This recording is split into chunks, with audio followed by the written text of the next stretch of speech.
Hello and welcome to the very first episode of Anchor Point, the podcast from Freedom's Advocate. I'm your host, Randy Crossan.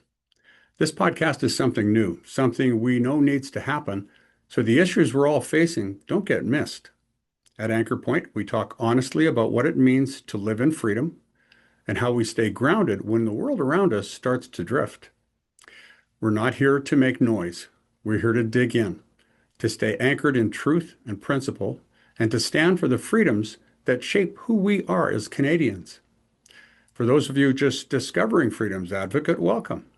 We're a Canadian charity focused on defending faith, family, and freedom. Freedom's Advocate was founded by my late wife, Carol Crossan. Carol was a passionate constitutional lawyer, fierce, kind, and incredibly principled. She believed that no Canadian should be forced to choose between their conscience and their rights. Carol passed away a few years ago, but her legacy, the legal battle she fought, the people she stood up for, lives on. And it's what this work is all about. It's why we fund cases. It's why we educate Canadians on their freedoms. And it's why I'm here today speaking to you. So what's Anchor Point? Well, truthfully, we're figuring it out. We may bring on guests down the road, or maybe not. But every episode you'll hear clear, honest conversations about real issues affecting our freedoms. No fluff, no spin, just the kind of talk we all need when things feel unsteady. Let's start today with something fundamental, religious freedom. Now, most of you think it's protected under the Charter. We're fine. But the reality is it's being tested, and not just in courtrooms. Think about it.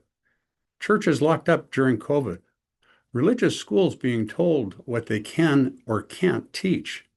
Workers asked to hide symbols of their faith just to keep their jobs.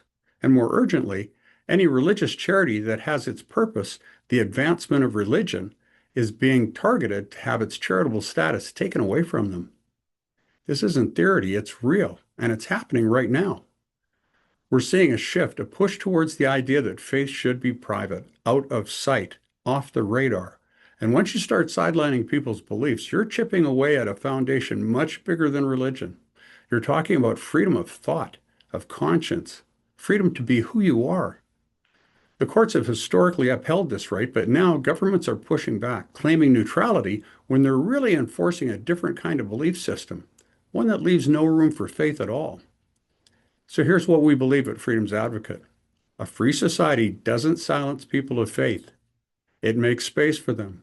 Whether you're a Christian, a Sikh, a Muslim, a Jew, or someone with no religion at all, as long as you're abiding by the laws of our land and not doing things to destabilize our nation, your freedom matters. You might be wondering, why does this matter to me? Well, maybe you're not facing anything right now, but freedoms aren't lost overnight. They erode slowly, piece by piece. And when you don't notice or don't speak up, it becomes easier for governments or institutions to cross lines they shouldn't. That's why we're here, to pay attention, to take action. We bring our lawyers to the battle and fund cases the average person could never afford. Thanks for being here today. If something in this episode resonated with you, please share it. If you want to learn more about our work or actually get involved with us and support what we do, visit us at freedomsadvocate.ca. I'm Randy Crossan, and this has been Anchor Point. We'll see you next time.